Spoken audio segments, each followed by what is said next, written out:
Glorificado seja o nome do Pai, do Filho e do Espírito Santo de Deus. Quero saudar todos os irmãos com a paz do Senhor. E pela misericórdia dele, nós estamos aqui, vencendo a mais uma batalha do dia a dia e nos alegrando na presença do Senhor. Na presença do Senhor, nós somos mais que vencedores.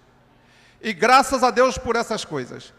Hoje, quando eu cheguei aqui, eu olhei assim um número de pessoas, aí perguntei para a irmã Lúcia, ela disse, não, tem um grupo ali atrás que está em oração.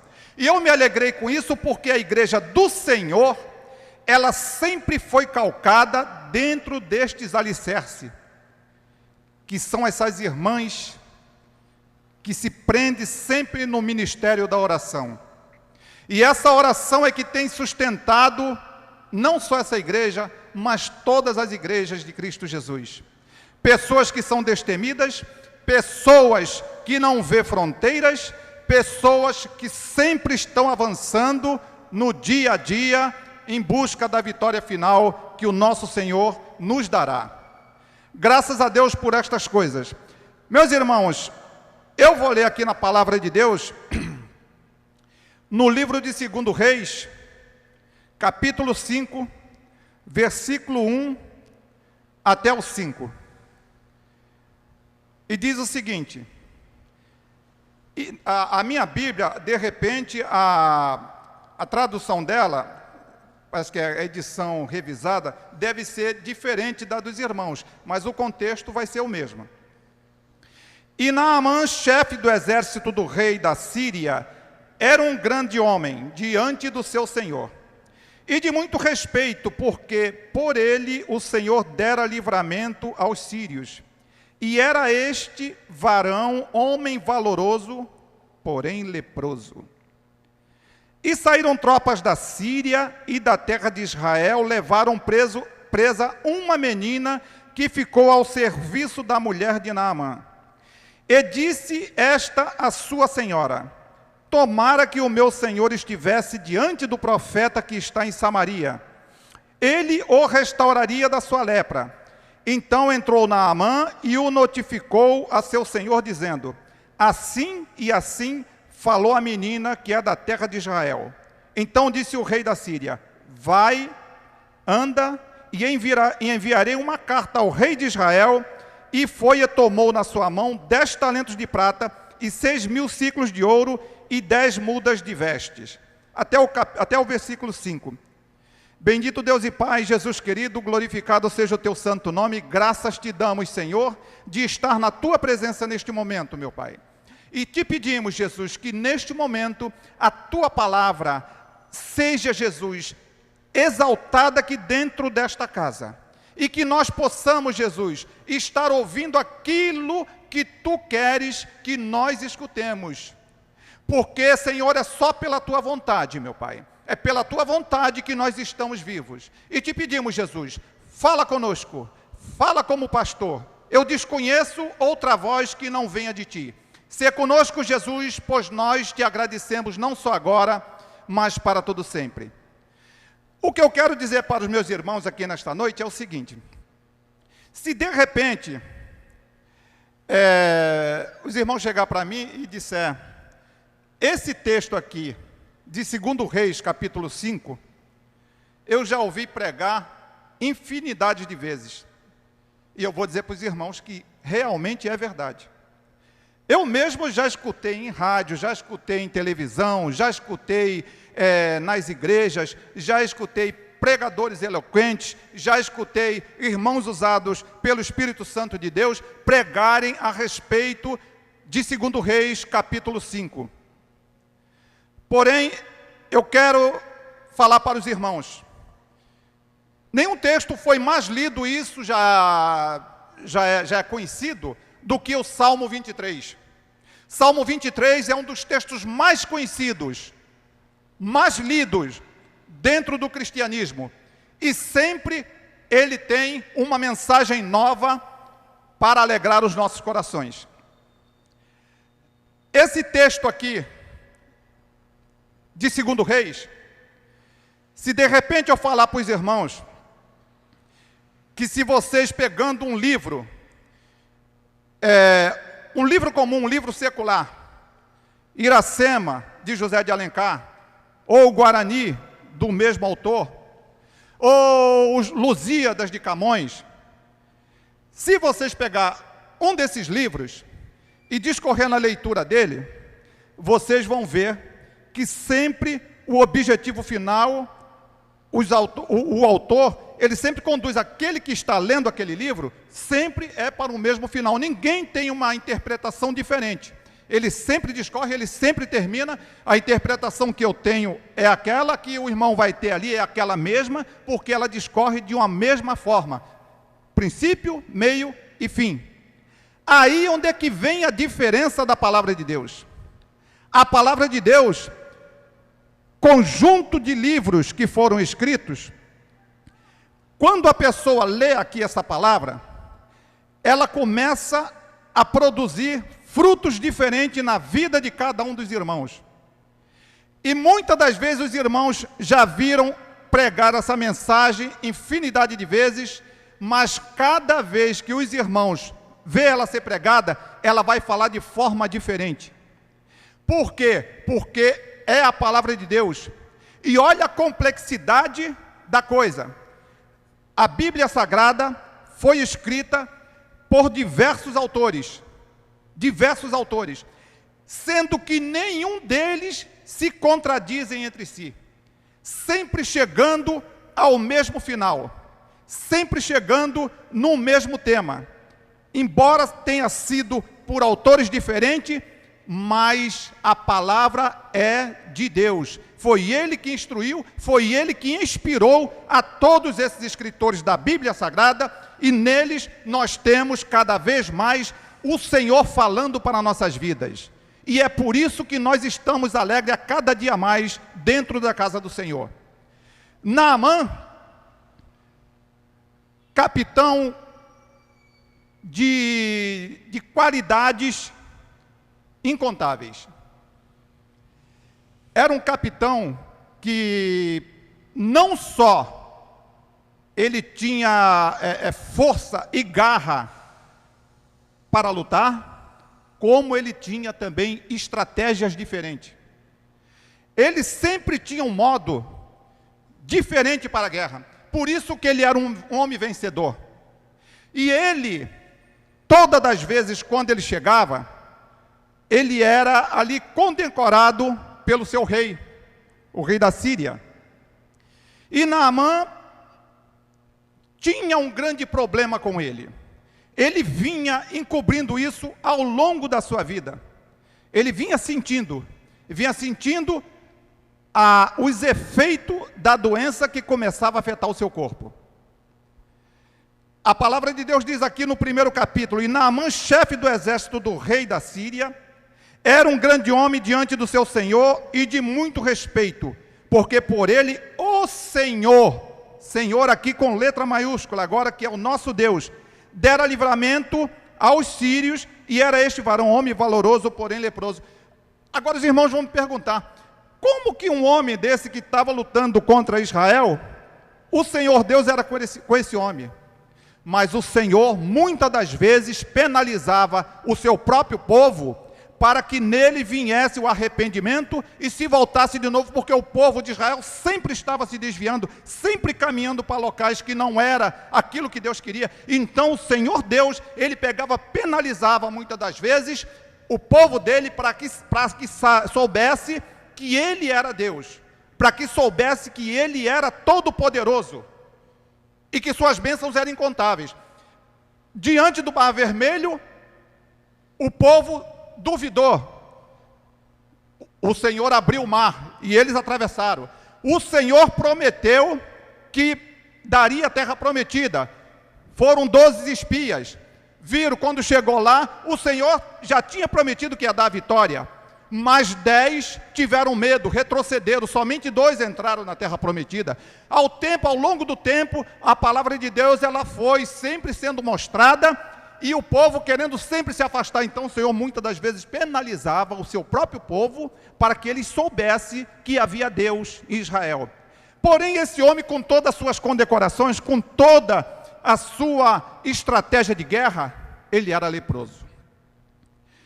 E nós sabemos que o pecado é tratado como uma lepra. Por quê?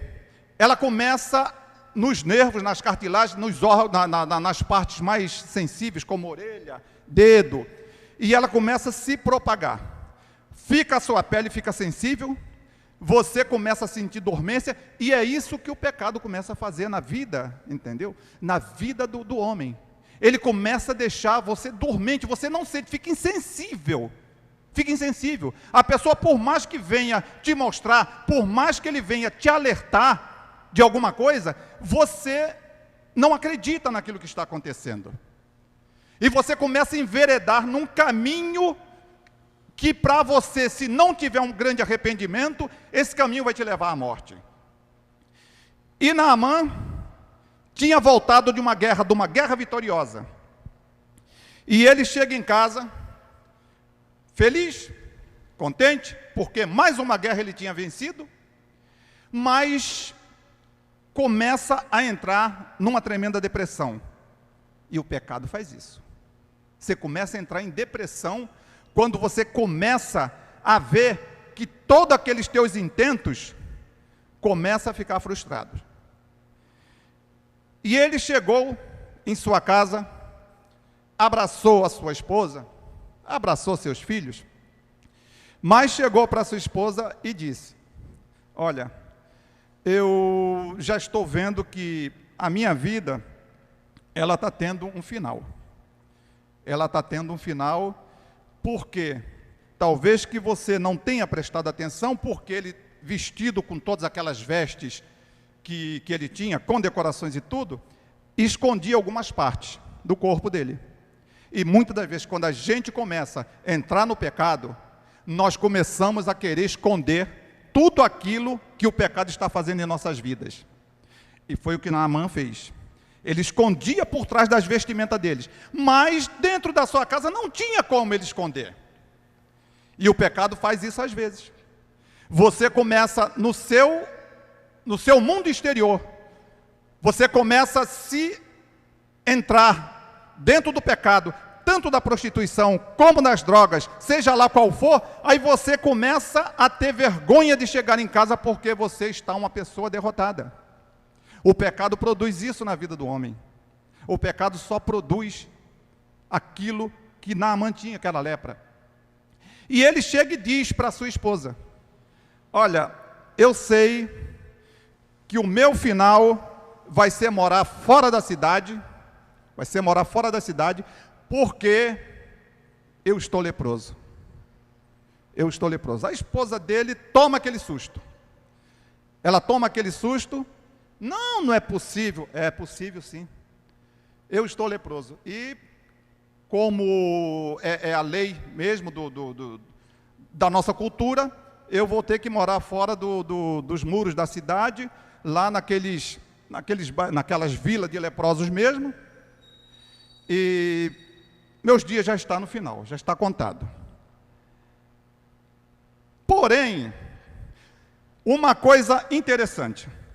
Sempre quando havia uma guerra, era normal, era comum, depois que aquele exército vencedor, no qual saiu vitorioso naquele confronto contra o seu oponente, eles saíam, traziam os despojos daquela cidade.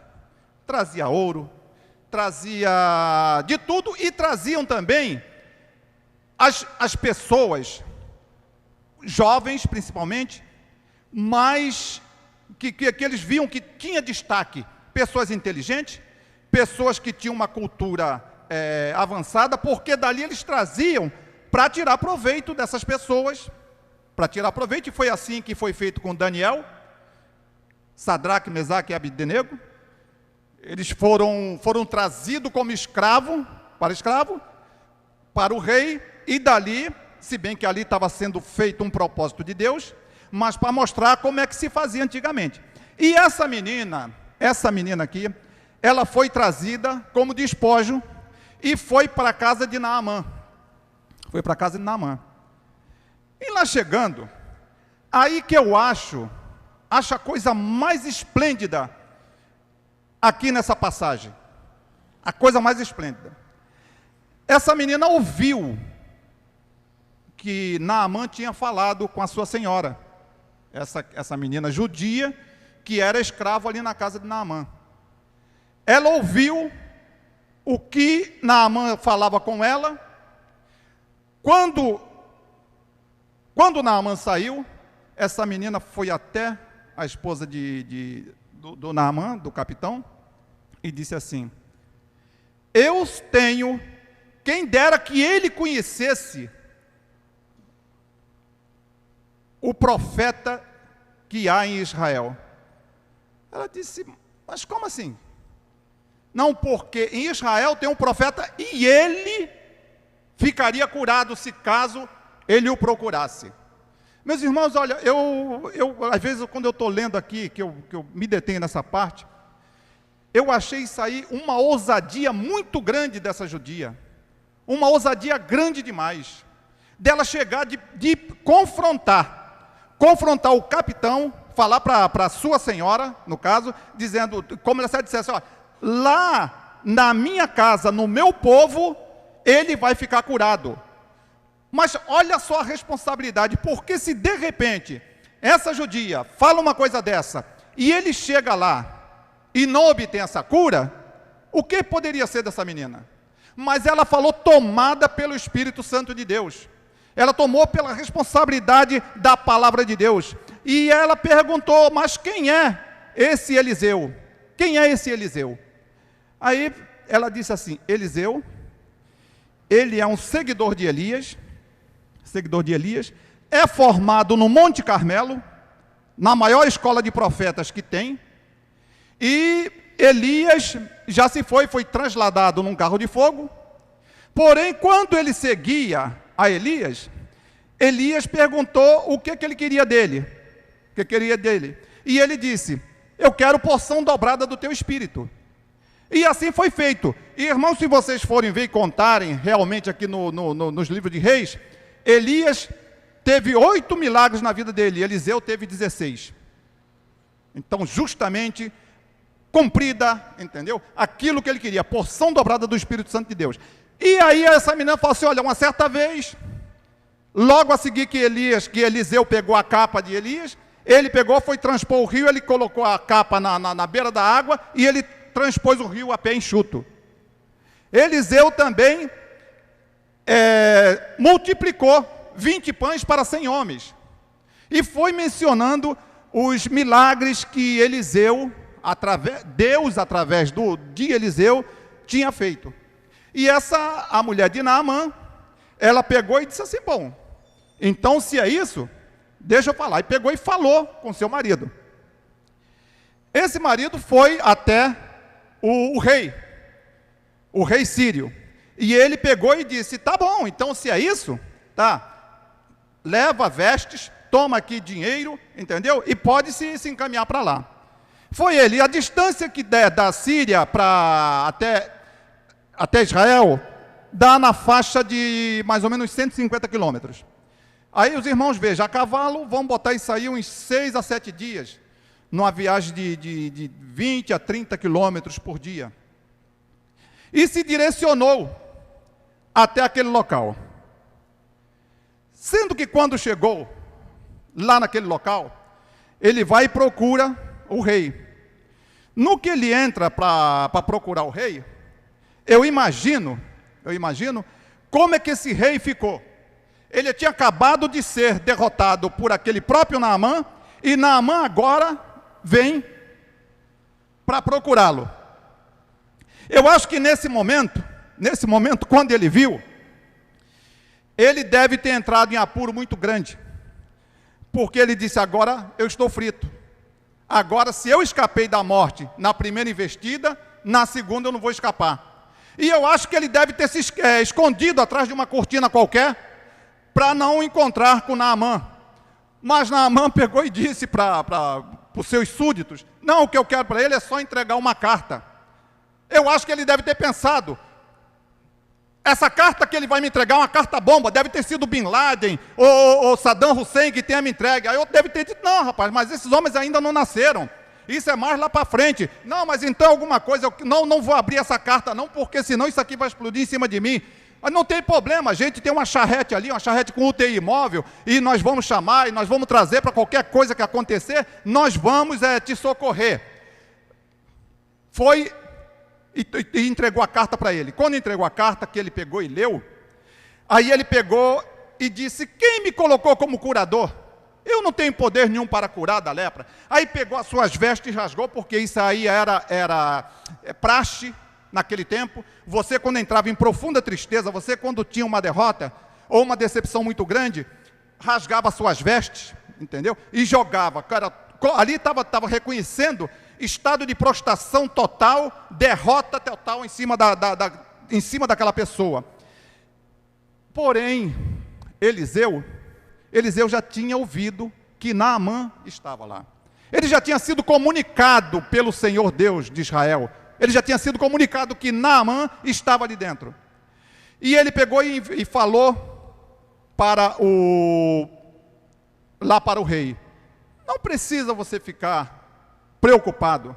Manda que esse homem venha até a minha casa. Porque, meus irmãos, olha só uma coisa. A carta que Naamã levou, ele foi levar. A carta não era endereçada para o rei. Mas o rei, ele pensava que a cura estava lá no palácio do rei. Mas acontece que a cura estava na casa do profeta. O que é totalmente diferente. É totalmente diferente, porque o milagre não estava lá na casa, no palácio real, e sim estava na casa do profeta Eliseu.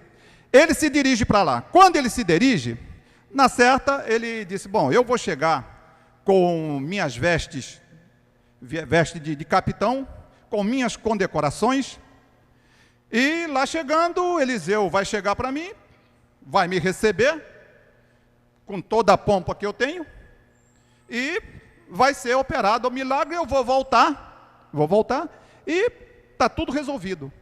Só que não foi dessa forma. Os caminhos de Deus é totalmente diferente dos caminhos do homem.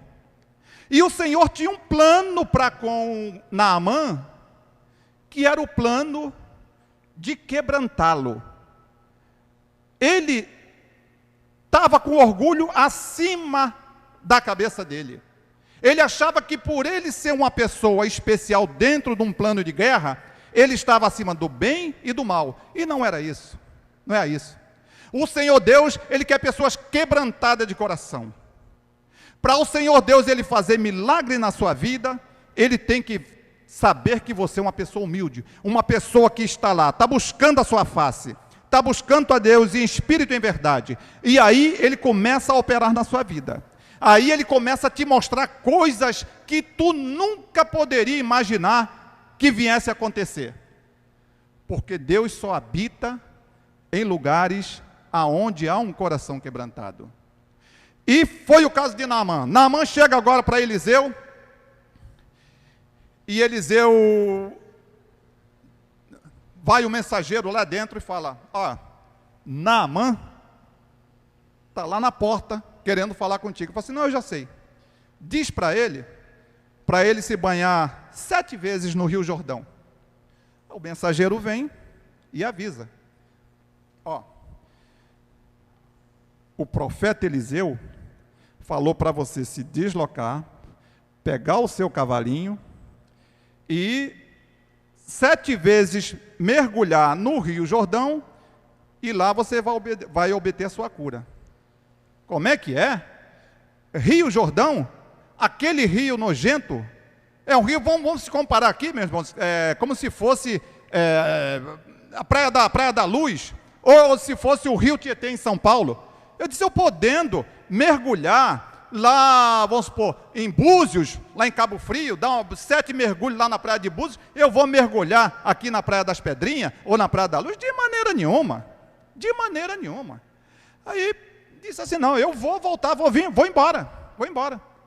Os seus parceiros que estavam com ele, e Naamã, ele tinha uma influência tão grande em cima do seu povo, daqueles que estavam junto com ele, dos seus soldados, dos seus comandados, que eles tratavam, muitas das vezes, até como pai.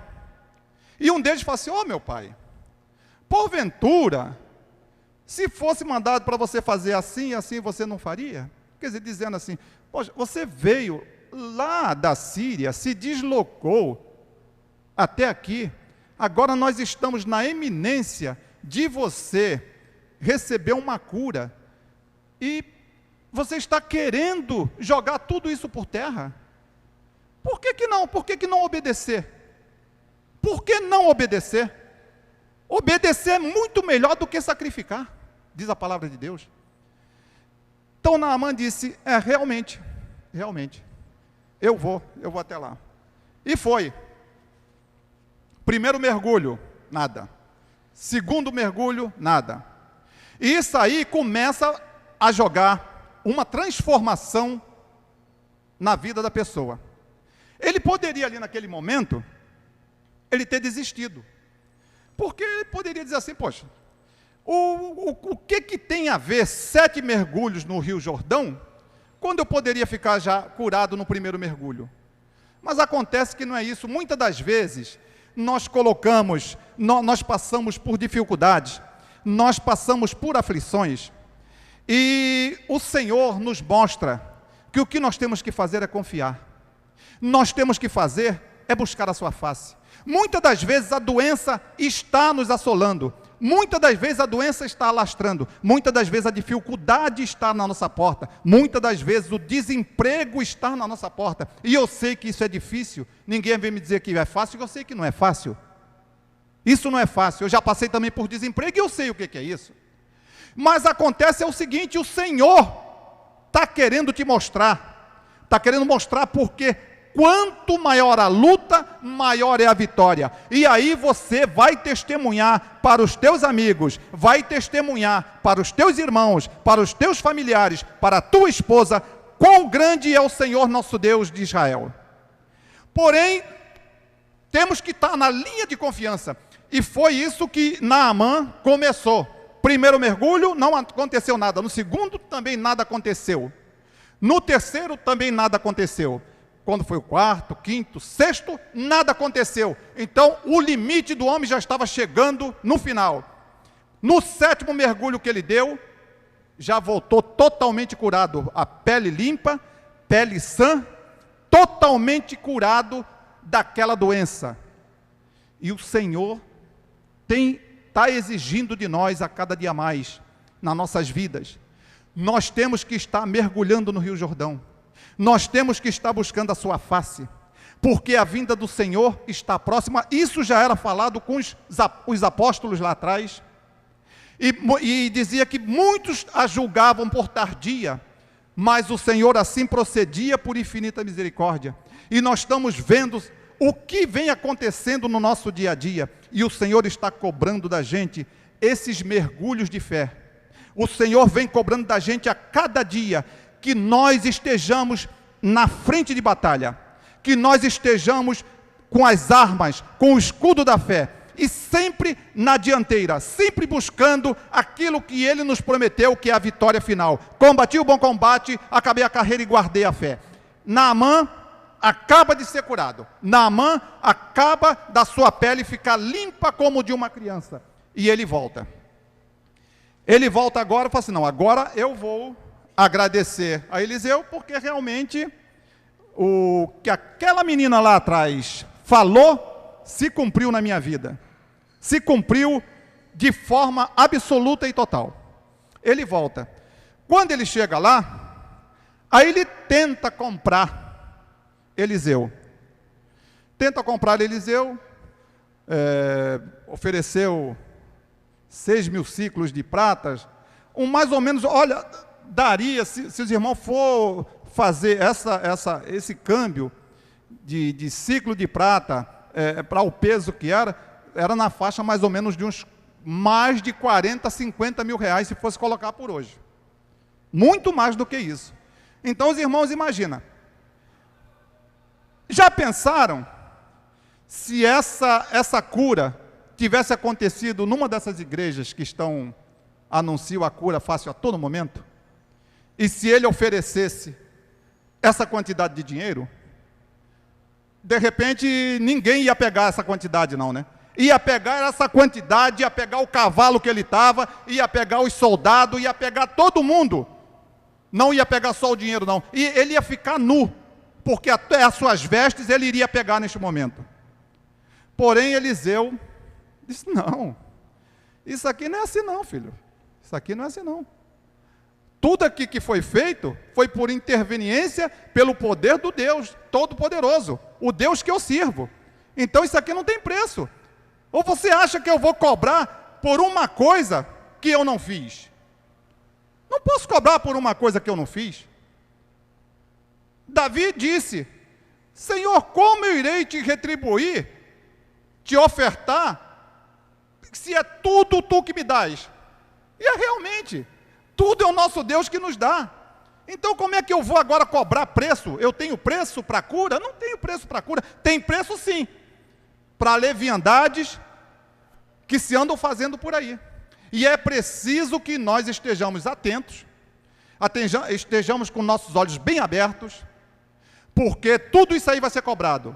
No dia que o Senhor buscar, vai ser muitos que vão se chegar, Senhor, Senhor, no Teu nome nós curamos, no Teu nome nós profetizamos, no Teu nome nós fizemos paralítico andar, apartai-vos de mim, maldito, pois eu não vos conheço. Para ti está preparado o lago que arde de fogo e enxofre. Então são muitos falsos profetas que têm acontecido no nosso meio. São muitos falsos profetas que têm levado o povo de Deus para o descaminho. No domingo, quando o pastor José Carlos dava aqui a dissertação a respeito da reforma protestante, uma coisa tocou assim no meu coração e eu me conduí. Pastor, eu não sei como é que a responsabilidade do clero, o que eles vão ter que dar no dia do juízo a respeito de tantas pessoas que se perderam através do julgo que foi imposto pela igreja que vocês sabem.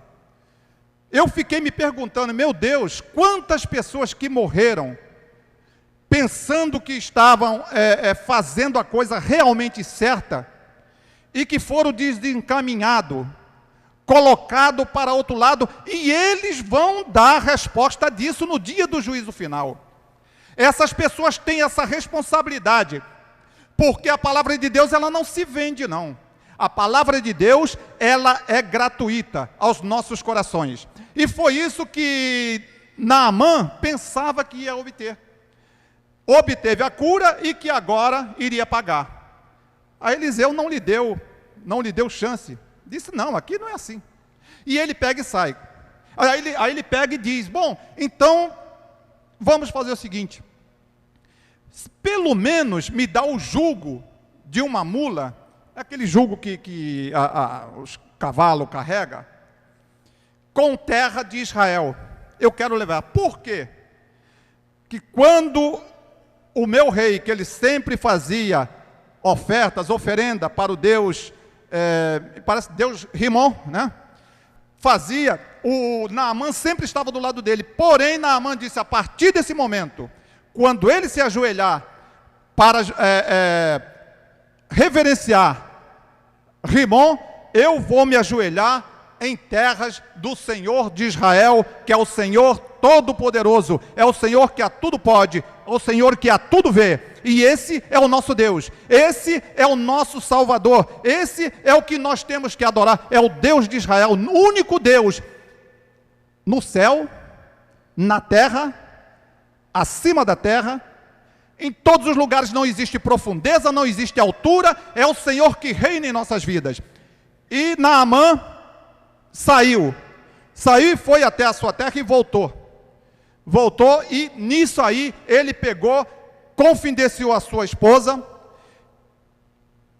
e passou a crer no nosso Deus, porque houve quebrantamento na vida de Naamã. Meus irmãos, é uma coisa muito séria. Nós estamos numa caminhada que é difícil, eu sei. A caminhada é difícil. O mundo hoje em dia, e se eu disser de repente para os irmãos, o mundo não tem nada de bom para nos oferecer. Eu vou estar mentindo, que o mundo está cheio de coisas boas para nos oferecer. Está cheio de coisas boas para nos oferecer. Porém, o Senhor tem um povo seu preparado, que nunca vai esmorecer. É um povo separado do pecado. É um povo que ele diz, aqueles lá se chamam pelo meu nome. Nós temos a filiação do nosso Deus, a filiação celeste, nomes escritos no livro da vida. E não existe coisa mais poderosa do que nós termos o nosso nome escrito no livro da vida.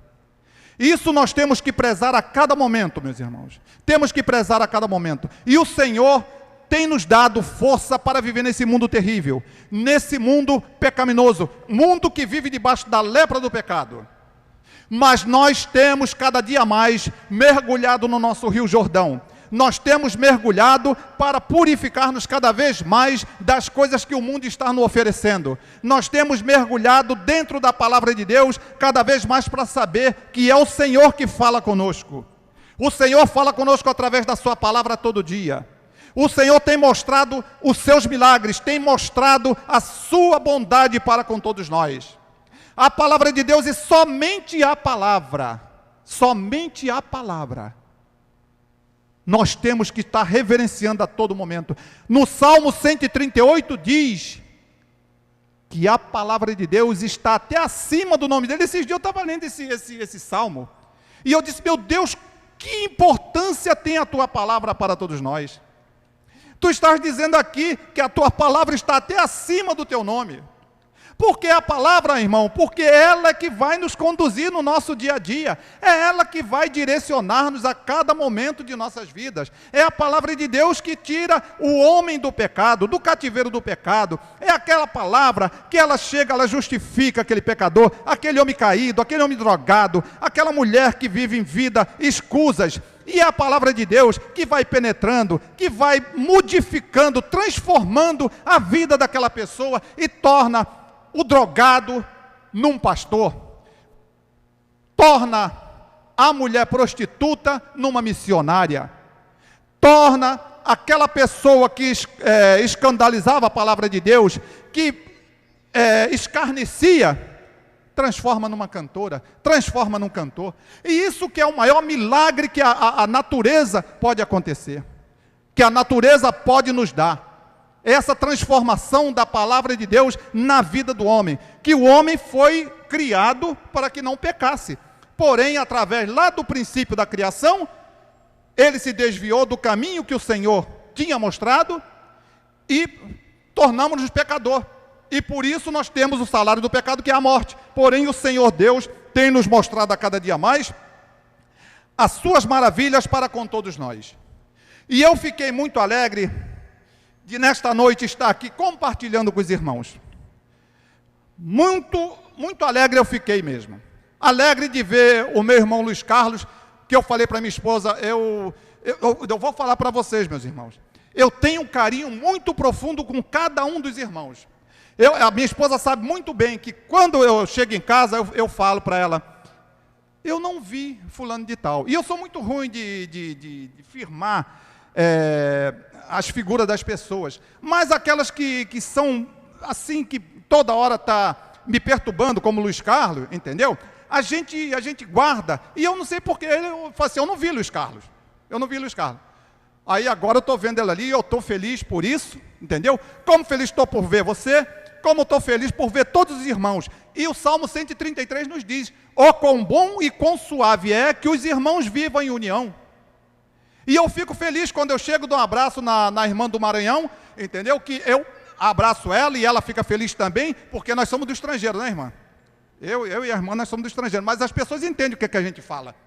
Então, a gente fica assim, tem aquele elo estreito, aquele elo que cada vez mais o Senhor vai apertando, e aquilo vai nos deixando fiel naquele laço. A gente fica cada vez mais estreitado com os carinhos de todos os irmãos, e isso é muito bom. Meus irmãos, eu agradeço a Deus por todas essas coisas. Não sei se eu me estendi muito, mas se eu me estendi, eu peço perdão aos irmãos, e que o Espírito Santo de Deus continue a falar no coração de cada um de vocês. Ele continue a operar maravilhas, porque o Senhor tem um plano determinado para conosco. E os planos dele não se frustram. Os planos dele é cumprido dia após dia em nossas vidas.